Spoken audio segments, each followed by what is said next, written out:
ലോകം നിർണായകമായ ഒരു ഘട്ടത്തിലൂടെയാണ് കടന്നു പോകുന്നത്.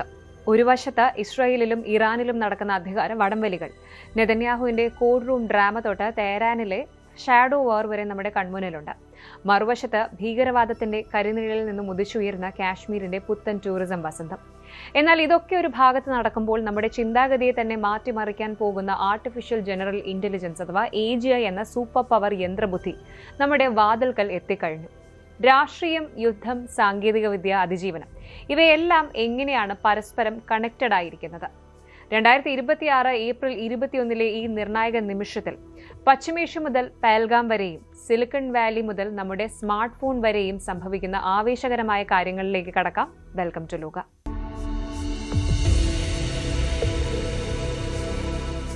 ഇസ്രായേൽ എന്ന രാഷ്ട്രത്തിന്റെ ചരിത്രത്തിൽ ഇന്നുവരെ കാണാത്ത വിധത്തിലുള്ള ഒരു രാഷ്ട്രീയ നിയമ പ്രതിസന്ധിക്കാണ് ലോകം സാക്ഷ്യം വഹിച്ചുകൊണ്ടിരിക്കുന്നത്. അധികാരത്തിന്റെ ഉന്നത ശ്രേണിയിൽ ഇരുന്നു കൊണ്ട് ക്രിമിനൽ വിചാരണ നേരിടുന്ന ആദ്യത്തെ സിറ്റിംഗ് പ്രധാനമന്ത്രി എന്ന നിലയിൽ ബെന്യാമിൻ നെതന്യാഹുവിന്റെ ഓരോ നീക്കവും അന്താരാഷ്ട്ര തലത്തിൽ ശ്രദ്ധിക്കപ്പെടുന്നുണ്ട്. ദീർഘകാലമായിട്ട് തുടരുന്ന അദ്ദേഹത്തിന്റെ അഴിമതി കേസിലെ വിചാരണ ഇപ്പോൾ വീണ്ടും വാർത്തകളിൽ നിറയുന്നത് അദ്ദേഹത്തിന്റെ സാക്ഷിമൊഴി നൽകുന്നത് നീട്ടിവെക്കണമെന്ന ആവശ്യത്തെ തുടർന്നാണ്. ഈ ആഴ്ച ഇസ്രായേലിൽ നിന്ന് വാർത്തകൾ ലോകത്തെ ഞെട്ടിക്കുന്നതായിരുന്നു. തന്റെ വിചാരണയിൽ മൊഴി നൽകുന്നതിൽ നിന്ന് നെതന്യാഹുവിനെ ജെറുസലേം ഡിസ്ട്രിക്ട് കോടതി താൽക്കാലികമായിട്ട് ഒഴിവാക്കിയിരിക്കുകയാണ്. എന്താണ് ഇതിന് കാരണമായി ബിബിയുടെ അഡ്വക്കേറ്റ്സ് പറയുന്നത് എന്നറിയാമോ? സെക്യൂരിറ്റി റീസൺസ് ആണ്. ഇറാനുമായുള്ള നേരിട്ടുള്ള മിസൈൽ ആക്രമണങ്ങളും ലെബനൻ അതിർത്തിയിലെ സംഘർഷങ്ങളും നിലനിൽക്കുന്ന ഈ സാഹചര്യത്തിൽ പ്രധാനമന്ത്രിയുടെ സുരക്ഷ, ഇതിനായിട്ടുള്ള ക്രമീകരണങ്ങൾ കോടതിയിൽ ഒരുക്കാൻ പ്രായോഗിക ബുദ്ധിമുട്ടുണ്ട് എന്നാണ് വാദം. ഇതിനെതിരെ വലിയ പ്രതിഷേധമാണ് ഇസ്രായേലിലെ പ്രതിപക്ഷം ഉയർത്തുന്നത്. യുദ്ധം ഒരു എക്സ്ക്യൂസ് ആയിട്ട് ബിബി ഉപയോഗിക്കുകയാണ് എന്നാണ് അവർ ആരോപിക്കുന്നത്. പക്ഷേ കോടതിയുടെ തീരുമാനം നെതന്യാഹുവിന് താൽക്കാലിക ആശ്വാസം നൽകിയിരിക്കുകയാണ്. നെതന്യാഹുവിന്റെ വിചാരണ നീട്ടിവെക്കാനുള്ള തീരുമാനം വെറും ഒരു സാങ്കേതികമായ മാറ്റമല്ല. സുരക്ഷാ നയതന്ത്ര കാരണങ്ങൾ ചൂണ്ടിക്കാട്ടിയാണ് പ്രധാനമന്ത്രിയുടെ ഓഫീസ് ഇത്തരമൊരു ആവശ്യം ഉന്നയിച്ചിരിക്കുന്നത്. ഇസ്രായേലും ഇറാനും തമ്മിലുള്ള യുദ്ധസമാനമായ സാഹചര്യം നിലവിൽ നിൽക്കുന്ന ഈ ഒരു വേളയിൽ പ്രധാനമന്ത്രിയുടെ മുഴുവൻ ശ്രദ്ധയും രാജ്യരക്ഷയിലായിരിക്കണമെന്ന വാദമാണ് പ്രതിഭാഗം കോടതിയിൽ ഉയർത്തിയത്. സീൽ ചെയ്ത കവറിൽ സമർപ്പിച്ച അതീവ രഹസ്യമായ വിവരങ്ങൾ പരിശോധിച്ച ശേഷമാണ് ജെറുസലേം ഡിസ്ട്രിക്ട് കോടതി ജഡ്ജിമാരായ റിഫ്ക ഫ്രീഡ്മൻ, ഫെൽമാൻ, മാഷെ ബാരം, ഓഡഡ് ഷഹാം എന്നിവർ നെതന്യാഹുവിന്റെ മൊഴി മാറ്റിവെക്കാൻ തീരുമാനിച്ചത്. എന്നാൽ നിയമവ്യവസ്ഥയുടെ അന്തസ്സും പൊതു താൽപര്യവും സംരക്ഷിക്കുന്നതിനായിട്ട് വിചാരണ പൂർണ്ണമായും നിർത്തിവെക്കാൻ കോടതി തയ്യാറല്ല. പകരം മറ്റ് സാക്ഷികളെ വിസ്തരിക്കാൻ കോടതി ഉത്തരവിട്ടിട്ടുണ്ട്. ഈ കേസിന്റെ അന്തർധാര പരിശോധിക്കുമ്പോൾ നെതന്യാഹു നേരിടുന്ന ആരോപണങ്ങൾ എത്രത്തോളം ഗൗരവകരമാണ് എന്ന് വ്യക്തമാകും. നെതന്യാഹുവിനെ കുടുക്കിയ കേസുകൾ വെറും ഒരു സാമ്പത്തിക ആരോപണമല്ല. അത് ഭരണസ്ഥിര കേന്ദ്രങ്ങളെ തന്നെ പിടിച്ചുലയ്ക്കുന്ന വമ്പൻ സ്രാവുകളുടെ കഥയാണ്. പ്രധാനമായും 3 കേസുകളാണ് അദ്ദേഹത്തിന് മേൽ ചുമത്തിയിരിക്കുന്നത്. ഇതിൽ ഏറ്റവും പ്രധാനപ്പെട്ടത് കേസ് 4000 എന്നറിയപ്പെടുന്ന ബെസക് വാല അഴിമതിയാണ്. പ്രധാനമന്ത്രി എന്ന നിലവിലുള്ള തന്റെ അധികാരം ഉപയോഗിച്ച് ഇസ്രായേലിലെ പ്രമുഖ ടെലികോം കമ്പനിയായ ബെസക്കിന് വഴിവിട്ട സാമ്പത്തിക ആനുകൂല്യങ്ങൾ നൽകിയെന്നും ഇതിന് പകരമായിട്ട് ബെസക്കിന്റെ ഉടമസ്ഥതയിലുള്ള വാല എന്ന വാർത്താ വെബ്സൈറ്റിൽ തനിക്കും കുടുംബത്തിനും അനുകൂലമായ വാർത്തകൾ നൽകാൻ സൗകര്യമൊരുക്കിയെന്നുമാണ് ആരോപണം. അഴിമതിക്കും വഞ്ചനയ്ക്കും പുറമെ നെതന്യാഹു നേരിട്ടുള്ള കൈക്കൂലി കുറ്റം ചുമത്തപ്പെട്ട ഏക കേസ് ഇതാണ്. ഇതിലെ പ്രധാന സാക്ഷിയായ മുൻ കമ്മ്യൂണിക്കേഷൻ മന്ത്രാലയം ഡയറക്ടർ ജനറൽ ഷ്ലോമോ ഫിൽബർ പിന്നീട് തന്റെ മൊഴിയിൽ നിന്ന് പിന്നോട്ട് പോയത് കേസിനെ സങ്കീർണമാക്കിയിരുന്നു. ഇപ്പോൾ അദ്ദേഹത്തിന്റെ ഭാര്യ ഇലാനഡ് ഫിൽബറെ സാക്ഷിയായി വിസ്തരിക്കാനാണ് കോടതിയുടെ തീരുമാനം. മറ്റ് 2 കേസുകളായ കേസ് 1000, കേസ് 2000 എന്നിവയും അധികാര ദുർവിനിയോഗത്തിന്റെ ഞെട്ടിപ്പിക്കുന്ന കഥകളാണ് പറയുന്നത്. ലോക പ്രശസ്ത ഹോളിവുഡ് നിർമ്മാതാവ് അർണോൺ മിൽട്ടൺ, ഓസ്ട്രേലിയൻ ശതകോടീശ്വരൻ ജെയിംസ് പാക്കർ എന്നിവരിൽ നിന്ന് ഏകദേശം $2 ലക്ഷം മൂല്യമുള്ള ആഡംബര സമ്മാനങ്ങൾ കൈപ്പറ്റി എന്നാണ് ഒന്നാമത്തെ കേസ്. വിലപിടിപ്പുള്ള സിഗറുകൾ, അതുപോലെ പിങ്ക് ഷാമ്പെയിൻ, ആഭരണങ്ങൾ എന്നിവയ്ക്ക് പകരമായിട്ട് ഇവരുടെ വിസ സംബന്ധമായ കാര്യങ്ങളിലും നികുതി ഇളവുകളിലും നെതന്യാഹു ഇടപെട്ടതായിട്ട് പ്രോസിക്യൂഷൻ ആരോപിക്കുന്നു. കേസ് 2000 എന്ന രണ്ടാമത്തെ കേസ് വളരെ വിചിത്രമാണ്. മാധ്യമങ്ങളെ സ്വാധീനിക്കാനുള്ള ശ്രമവുമായി ബന്ധപ്പെട്ടതാണ് ഈ ഒരു കേസ്. രാജ്യത്തെ പ്രധാന പത്രമായ യെദിയോത്ത് അഹരോനോത്ത് ഉടമയുമായി നടത്തിയ ചർച്ചയിൽ തന്റെ സർക്കാരിനെ അനുകൂലമായി ചിത്രീകരിച്ചാൽ അവരുടെ എതിരാളികളായ പത്രത്തെ തളർത്തുന്ന രീതിയിലുള്ള നിയമനിർമ്മാണം നടത്താമെന്ന് നെതന്യാഹു വാഗ്ദാനം നൽകിയതായിട്ടാണ് റിപ്പോർട്ടുകൾ. അധികാരത്തിലിരുന്ന് മാധ്യമങ്ങളെ തന്റെ താൽപര്യത്തിനനുസരിച്ച് മെരുക്കാൻ ബിബി ശ്രമിച്ചു എന്നതാണ് ഇതിലെ കുറ്റം. നെതന്യാഹുവിന്റെ ഈ വിചാരണ നീട്ടിവെക്കൽ നീക്കങ്ങൾക്കെതിരെ രാജ്യത്തിനകത്ത് വലിയ പ്രതിഷേധങ്ങളാണ് ഉയരുന്നത്. യുദ്ധം ഒരു മറയാക്കി അഴിമതി കേസുകളിൽ നിന്ന് രക്ഷപ്പെടാനാണ് പ്രധാനമന്ത്രി ശ്രമിക്കുന്നതെന്ന് അദ്ദേഹത്തിന്റെ വിമർശകർ വാദിക്കുന്നുണ്ട്. വിചാരണ വൈകിപ്പിക്കുന്നത് നീതിന്യായ വ്യവസ്ഥയുടെ വിശ്വാസ്യതയെ തകർക്കുമെന്നും കോടതിയുടെ കലണ്ടർ അനുസരിച്ച് പ്രധാനമന്ത്രി തന്റെ സമയം ക്രമീകരിക്കണമെന്നുമാണ് പ്രോസിക്യൂഷൻ നിലപാട്.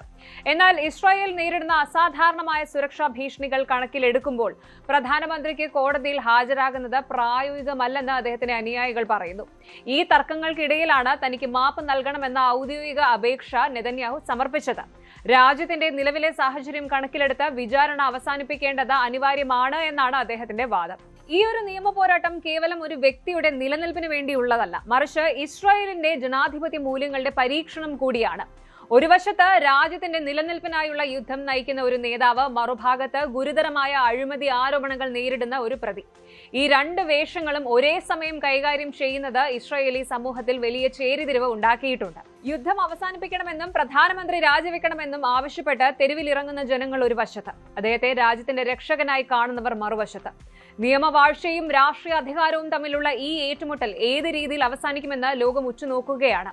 സത്യസന്ധതയും സുതാര്യതയും ജനാധിപത്യത്തിന്റെ നെടും തൂണുകളാണെന്നിരിക്കെ ഒരു ഭരണാധികാരി നേരിടുന്ന ഇത്തരം ആരോപണങ്ങൾ ഗൗരവകരമായ ചർച്ചകൾക്ക് വഴി തുറക്കുന്നു.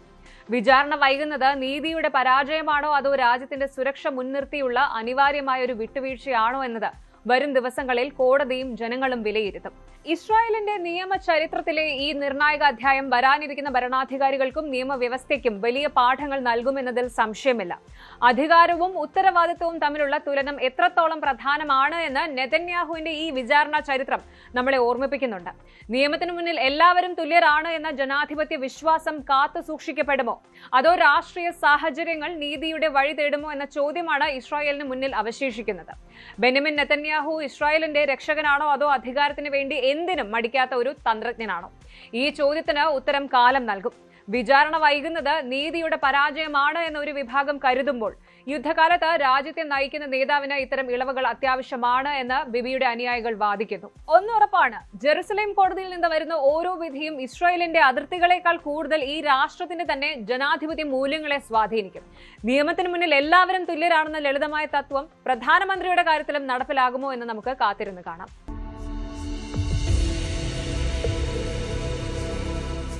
പശ്ചിമേഷ്യയുടെ രാഷ്ട്രീയ ഭൂപടം ഒരിക്കലും ശാന്തമായിരുന്നിട്ടില്ല. ഇറാനിലെ പുതിയ സുപ്രീം ലീഡർ മുജ്തബ ഖമീനിയുടെ കീഴിൽ നടക്കുന്ന ഭീകരമായ അധികാര വടംവലിയിലേക്കാണ് ഇപ്പോൾ ലോകം ഉറ്റുനോക്കുന്നത്. ഇറാനിൽ വിദേശകാര്യമന്ത്രി അബ്ബാസ് അറാഖ്ചിയും സ്പീക്കർ മുഹമ്മദ് ബാഖർ ഗാലിബാഫും പുറത്തേക്ക് എന്ന സൂചനകൾ ശക്തമാണ്. അമേരിക്കയുമായുള്ള സമാധാന ചർച്ചകളുടെ പേരിൽ ഇറാൻ ഭരണകൂടം രണ്ടായി പിളർന്നിരിക്കുന്നു. ഇസ്ലാമാബാദിലെ ചർച്ചാമേശയിൽ സംഭവിക്കുന്നത് എന്ത്? ഇറാനിലും ഇസ്രായേലിലും നടക്കുന്നത് ഭരണകൂട അട്ടിമറികളാണോ? പരിശോധിക്കാം. ഇറാനിലെ രാഷ്ട്രീയ അന്തരീക്ഷം ഇന്ന് കലുഷിതമാണ്.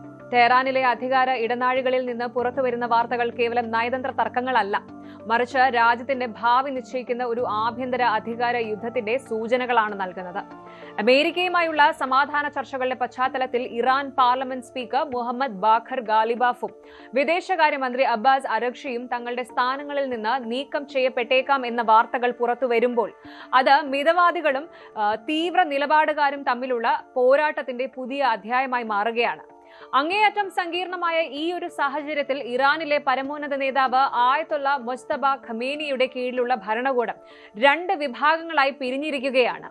ഇസ്ലാമാബാദിൽ നടക്കാനിരിക്കുന്ന രണ്ടാം ഘട്ട ചർച്ചകൾക്ക് മുന്നോടിയായി മുഹമ്മദ് ബാഖർ ഗാലിബാഫ് നടത്തിയ വെളിപ്പെടുത്തലുകൾ ഇറാൻ രാഷ്ട്രീയത്തെ പിടിച്ചുലച്ചിരിക്കുകയാണ്. രാജ്യത്തെ സുരക്ഷാ ഉപദേഷ്ടാക്കളുടെ യോഗത്തിൽ അദ്ദേഹം നടത്തിയ പരാമർശങ്ങൾ ഇറാൻ ഇന്റർനാഷണൽ പോലുള്ള മാധ്യമങ്ങൾ റിപ്പോർട്ട് ചെയ്തിട്ടുണ്ട്. തീവ്ര നിലപാടുകാരൻ യാസിദ് ജലീലിയെയും അമീർ ഹുസൈൻ സബേത്തിയെയും പോലുള്ളവർ ഇറാനെ നശിപ്പിക്കാൻ ശ്രമിക്കുന്ന മിലിഷ്യകളെ പോലെയുള്ള തീവ്രവാദികൾ ആണ് എന്നാണ് ഗാലിബാഫ് വിശേഷിപ്പിച്ചത്. അമേരിക്കയുമായുള്ള ഏതൊരു ഉടമ്പടിയെയും എതിർക്കുന്ന ഇവർ സർക്കാർ നിയന്ത്രണത്തിലുള്ള ടെലിവിഷൻ ചാനലുകളും മറ്റ് മാധ്യമങ്ങളും ഉപയോഗിച്ച് ജനങ്ങളെ ചർച്ചകൾക്കെതിരെ തിരിക്കുകയാണ് എന്ന് അദ്ദേഹം ആരോപിക്കുന്നു. ഈ തർക്കം കേവലം വാക്കുകളിൽ ഒതുങ്ങുന്നതല്ല. താനും വിദേശകാര്യമന്ത്രി അബ്ബാസ് അറാഖ്ചിയും ഏത് നിമിഷവും ഔദ്യോഗിക പദവികളിൽ നിന്ന് പുറത്താക്കപ്പെട്ടേക്കാമെന്ന ആശങ്ക ഗാലിബാഫ് പങ്കുവച്ചിട്ടുണ്ട്. ചർച്ചകളിൽ അയഞ്ഞ സമീപനം സ്വീകരിക്കുന്നു എന്ന് ആരോപിച്ച് തീവ്രവിഭാഗം ഇവരെ ഒറ്റപ്പെടുത്തുകയാണ്. ഏപ്രിൽ ആദ്യം നടന്ന ഒന്നാം ഘട്ട ചർച്ചകളിൽ അറാഖ്ചി ചില വിട്ടുവീഴ്ചകൾക്ക് തയ്യാറായതാണ് തീവ്ര നിലപാടുകാരെ പ്രകോപിപ്പിച്ചത്. ലെബനനിലെ ഹിസ്ബുള്ള ഉൾപ്പെടെയുള്ള സായുധ സംഘങ്ങൾക്കുള്ള ധനസഹായം കുറയ്ക്കുന്നതിനെക്കുറിച്ച് അറാഖ്ചി സൂചിപ്പിച്ചത് ഇറാന്റെ വിദേശ നയത്തിന്റെ കടക്കൽ കത്തിവെക്കലായിട്ടാണ് ഇവർ കാണുന്നത്. ഈ ആഭ്യന്തര തർക്കം ഒരു ഭരണകൂട അട്ടിമറിയിലേക്ക് നീങ്ങുമോ എന്നതാണ് ലോകം ഉറ്റുനോക്കുന്നത്. 2026 ഇറാനിലെ അധികാര സമവാക്യങ്ങൾ മാറിയത് ആയത്തുള്ള അലി ഖമേനിയുടെ മരണത്തെ തുടർന്നാണ്. മകൻ മുസ്തഫ ഖമേനി അധികാരമേറ്റതോടെ കൂടുതൽ യാഥാസ്ഥിതികമായൊരു ഭരണരീതിയിലേക്ക് രാജ്യം നീങ്ങുമെന്ന് പലരും കരുതിയിരുന്നു. എന്നാൽ നിലവിലെ സാമ്പത്തിക പ്രതിസന്ധിയും അമേരിക്കയുടെ ഉപരോധങ്ങളും ഭരണകൂടത്തെ ചർച്ചകളിലേക്ക് നയിക്കാൻ നിർബന്ധിതരാക്കിയിരിക്കുകയാണ്. എങ്കിലും ഭരണകൂടത്തിനുള്ളിലെ വിപ്ലവ ഗാർഡുകളുടെ ശക്തമായ സ്വാധീനം നയതന്ത്ര നീക്കങ്ങളെ തടസ്സപ്പെടുത്തുന്നു. അമേരിക്കൻ എയർബേസുകളും ഓയിൽ റിഫൈനറീസും ലക്ഷ്യമിട്ട് നടത്തിയ ആക്രമണങ്ങൾക്ക് ശേഷം ഇറാൻ നേരിടുന്ന സാമ്പത്തിക ആഘാതം വളരെ വലുതാണ്. നാണയപ്പെരുപ്പം 180% ഉയരുമെന്ന ഭീതി നിലനിൽക്കുമ്പോഴും അമേരിക്കയ്ക്ക് മുന്നിൽ കീഴടങ്ങാൻ തയ്യാറല്ല എന്ന നിലപാടിലാണ് ഒരു വിഭാഗം.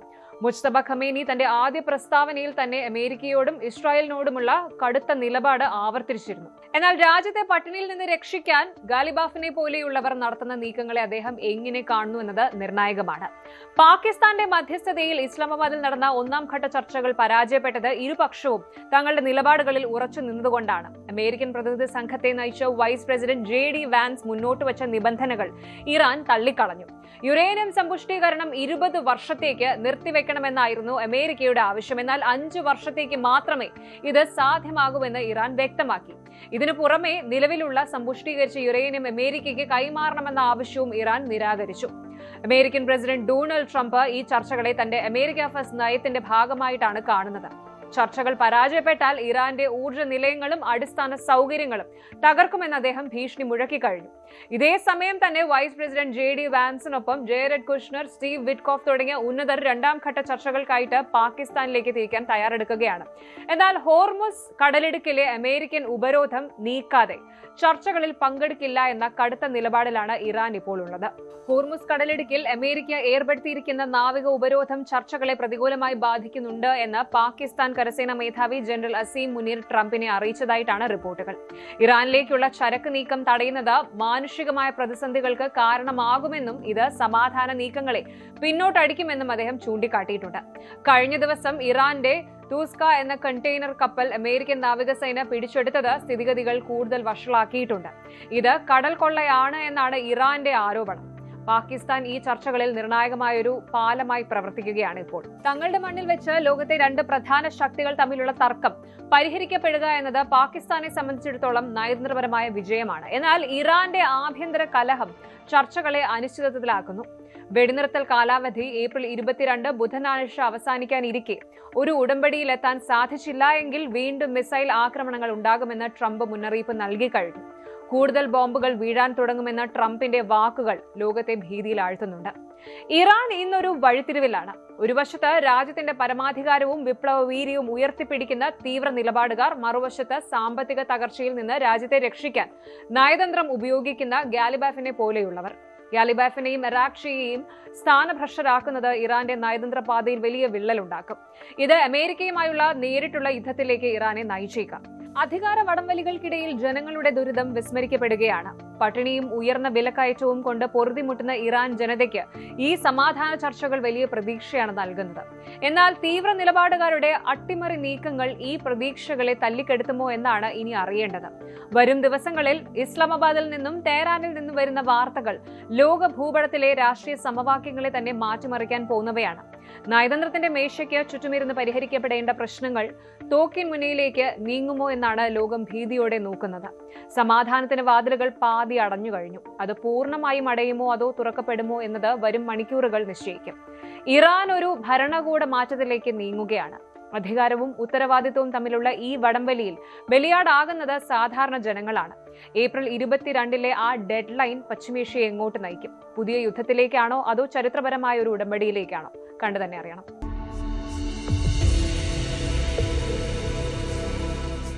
നമ്മൾ ഇന്ന് ജീവിക്കുന്നത് സയൻസ് ഫിക്ഷൻ സിനിമകളെ വെല്ലുന്ന ഒരു കാലത്താണ്. 5-10 വർഷം മുൻപൊക്കെ നമ്മൾ അത്ഭുതത്തോടെ നോക്കിക്കണ്ടിരുന്ന പല കാര്യങ്ങളും ഇന്ന് വെറും സാധാരണ സംഭവങ്ങളായി മാറിയിട്ടുണ്ട്.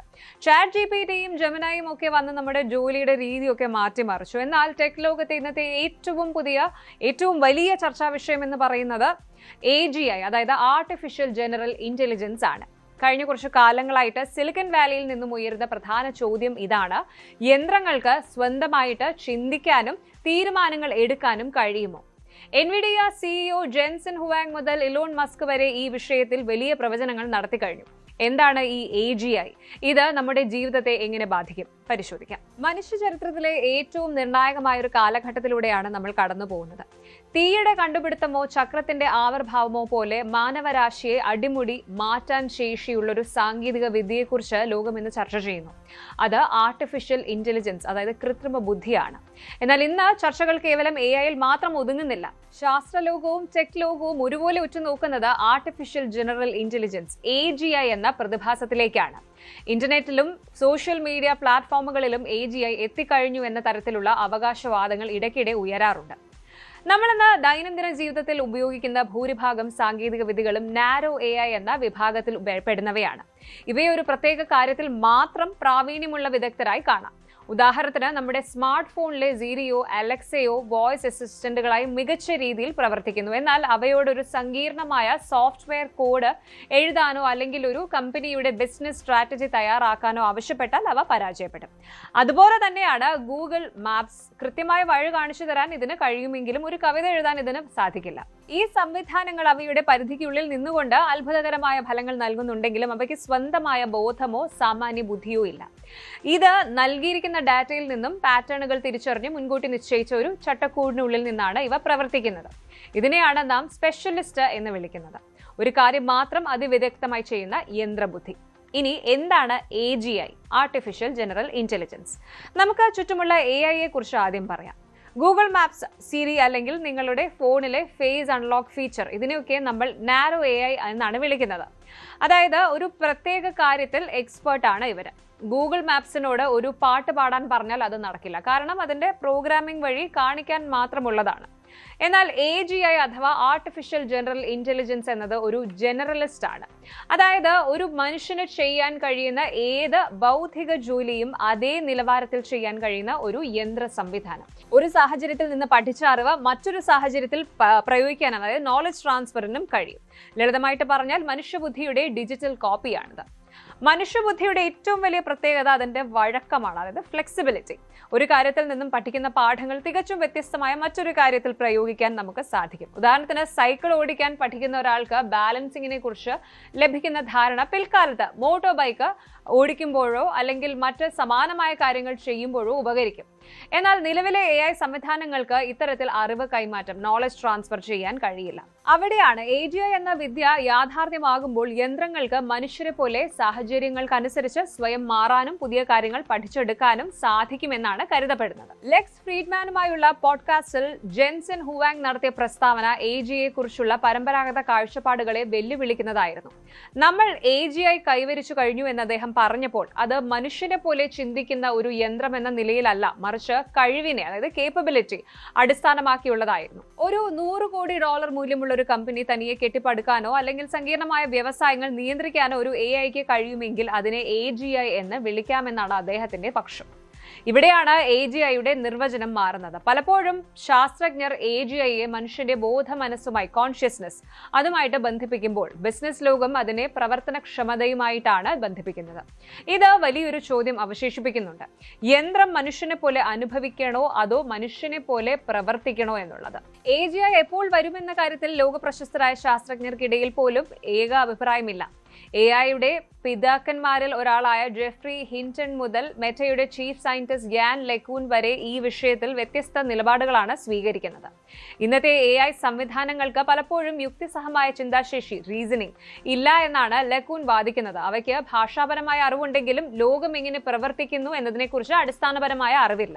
ഗൂഗിൾ ഡീപ് മൈൻഡിന്റെ ഡെമിസ് ഹസാബസ് അഭിപ്രായപ്പെടുന്നത് AGI അടുത്ത 5-8 വർഷത്തിനുള്ളിൽ സംഭവിക്കാമെന്നാണ്. എന്നാൽ ഇതിനായിട്ട് വലിയ സാങ്കേതിക മുന്നേറ്റങ്ങൾ ആവശ്യമാണ് എന്നും അദ്ദേഹം കരുതുന്നു. അതേസമയം എലോൺ മസ്കിനെ പോലെയുള്ളവർ വിശ്വസിക്കുന്നത് 1-2 വർഷത്തിനുള്ളിൽ തന്നെ AGI നമ്മുടെ ഇടയിൽ നിലയിലെത്തുമെന്നാണ്. ഇത്തരം പ്രവചനങ്ങൾ തമ്മിലുള്ള വലിയ വ്യത്യാസം സൂചിപ്പിക്കുന്നത് AGIയുടെ മാനദണ്ഡങ്ങൾ ഇപ്പോഴും അവ്യക്തമാണ് എന്നതാണ്. നിലവിലെ AI നേരിടുന്ന ഏറ്റവും വലിയ വെല്ലുവിളി സന്ദർഭങ്ങളെ, അതായത് കോണ്ടെക്സ്റ്റ് മനസ്സിലാക്കുക എന്നതാണ്. ഉദാഹരണത്തിന്, ഒരു തമാശയോ പരിഹാസമോ തിരിച്ചറിയാൻ മനുഷ്യർക്ക് എളുപ്പമാണ്, എന്നാൽ യന്ത്രങ്ങൾക്ക് ഇതിന് പിന്നിലെ വികാരം മനസ്സിലാക്കാൻ വളരെ പ്രയാസമാണ്. എന്നാൽ തുടർച്ചയായ പഠനം, കണ്ടിന്യൂസ് ലേണിംഗ്, AGIയുടെ വികസനത്തിൽ വലിയൊരു തടസ്സമാണ്.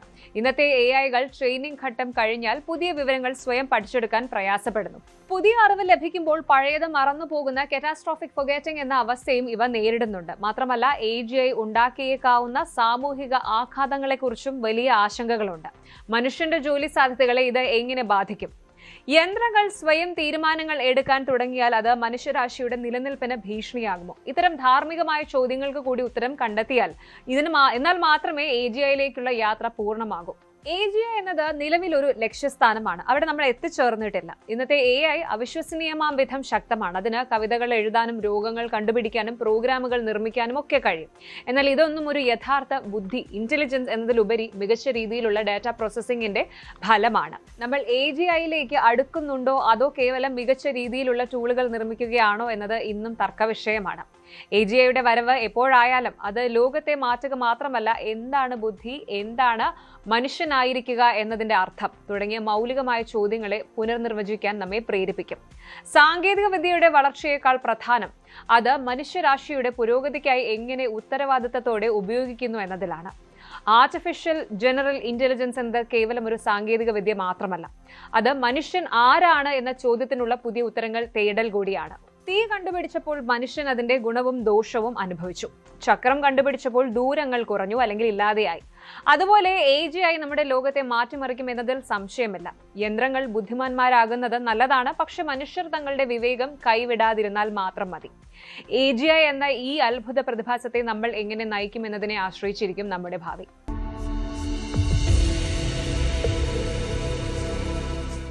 കാശ്മീർ.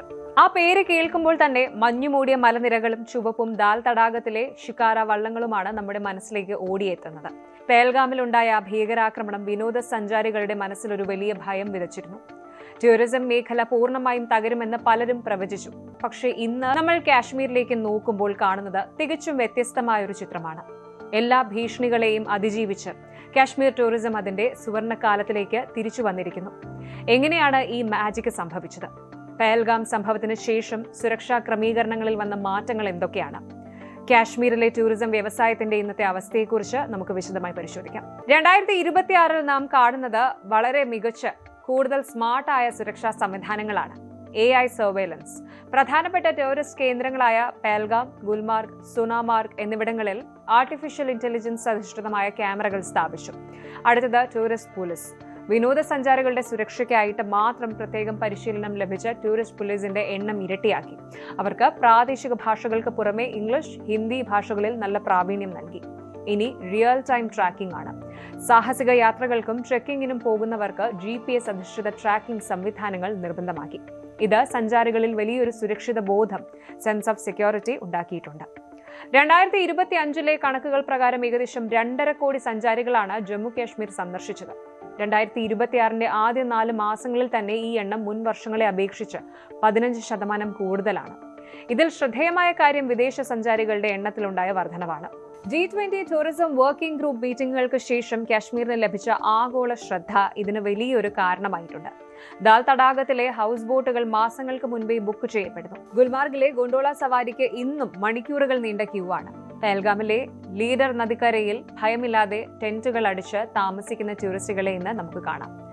പരമ്പരാഗത ടൂറിസത്തിന് പുറമെ റൂറൽ ടൂറിസം ഇന്ന് കാശ്മീരിൽ വലിയ തരംഗമാണ്. ഗ്രാമങ്ങളിലെ ഹോം സ്റ്റേകളിൽ താമസിച്ച് കാശ്മീരി സംസ്കാരം അടുത്തറിയാൻ സഞ്ചാരികൾ താല്പര്യപ്പെടുന്നുണ്ട്. ഇത് ഗ്രാമീണ മേഖലയിലെ യുവാക്കൾക്ക് വലിയ തൊഴിൽ സാധ്യതകൾ തുറന്നു നൽകി. ഗവൺമെന്റിന്റെ പുതിയ ഹോം സ്റ്റേ പോളിസി അനുസരിച്ച് 5000-ലധികം വീടുകളാണ് കഴിഞ്ഞ ഒരു വർഷത്തിനുള്ളിൽ രജിസ്റ്റർ ചെയ്യപ്പെട്ടത്. എല്ലാം ശുഭകരമാണ് എന്ന് പറയാൻ കഴിയില്ല. അതിർത്തിക്കപ്പുറത്തു നിന്നുള്ള നുഴഞ്ഞുകയറ്റ ശ്രമങ്ങളും ഭീകരാക്രമണ ഭീഷണികളും ഇപ്പോഴും പൂർണ്ണമായും അവസാനിച്ചിട്ടില്ല. സൈന്യവും പോലീസും അതീവ ജാഗ്രതയിലാണ്. ടൂറിസത്തിന്റെ വളർച്ച തകർക്കാൻ ഭീകര സംഘടനകൾ ഇപ്പോഴും ശ്രമിക്കുന്നുണ്ടെങ്കിലും ജനങ്ങളുടെയും സർക്കാരിന്റെയും ഉറച്ച നിലപാട് ഇതിന് തടയിടുന്നു. ഇതുകൂടാതെ അമിതമായ ടൂറിസം പരിസ്ഥിതിക്ക് ദോഷകരമാകുമോ എന്ന ആശങ്കയും ഉയരുന്നുണ്ട്. മഞ്ഞുരുകുന്നതും പ്ലാസ്റ്റിക് മാലിന്യങ്ങളും കാശ്മീരിന്റെ പ്രകൃതി ഭംഗിക്ക് ഭീഷണിയാണ്. ഇതിനായിട്ട് സർക്കാർ ഗ്രീൻ ടൂറിസം പദ്ധതികൾ ആവിഷ്കരിച്ചിരിക്കുകയാണ്. തോക്കുകളേക്കാൾ ശക്തിയുണ്ട് ജനങ്ങളുടെ ആഗ്രഹങ്ങൾക്ക് എന്ന് കാശ്മീർ തെളിയിച്ചിരിക്കുകയാണ്. ഭയത്തെ അതിജീവിച്ച് ഓരോ സഞ്ചാരിയും കാശ്മീരിലെത്തുമ്പോൾ അത് ഭീകരവാദത്തിന് മേലുള്ള വിജയമാണ്. 2026 ഈ വേനൽക്കാലത്ത് കാശ്മീർ മനോഹരിയായി ഒരുങ്ങി നിൽക്കുകയാണ്, കൂടുതൽ സുരക്ഷിതമായിട്ട്, കൂടുതൽ സുന്ദരിയായിട്ട്. നിങ്ങൾ അടുത്ത യാത്ര പ്ലാൻ ചെയ്യുകയാണെങ്കിൽ തീർച്ചയായും കാശ്മീരിനെ പരിഗണിക്കണം. അവിടുത്തെ ജനങ്ങളുടെ ആതിഥ്യ മര്യാദയും പ്രകൃതിയും നൽകുന്ന അനുഭവം മറ്റൊരിടത്തു നിന്നും ലഭിക്കില്ല. ഭീകരവാദത്തിന്റെ കരിനിഴലുകൾ നീങ്ങി സമാധാനത്തിന്റെ വെള്ളരിപ്രാവുകൾ കാശ്മീർ താഴ്വരയിൽ പറന്നുയരുമെന്ന് നമുക്ക് പ്രത്യാശിക്കാം.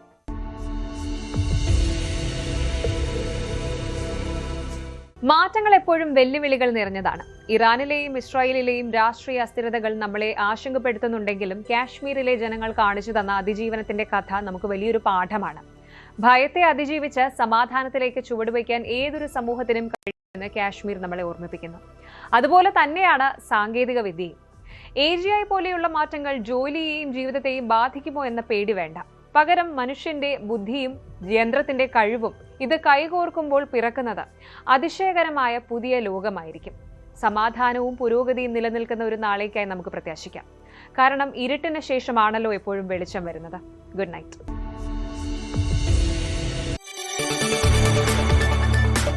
കൂടുതൽ വാർത്തകൾക്ക് News 18 Keralam YouTube channel subscribe ചെയ്യുക.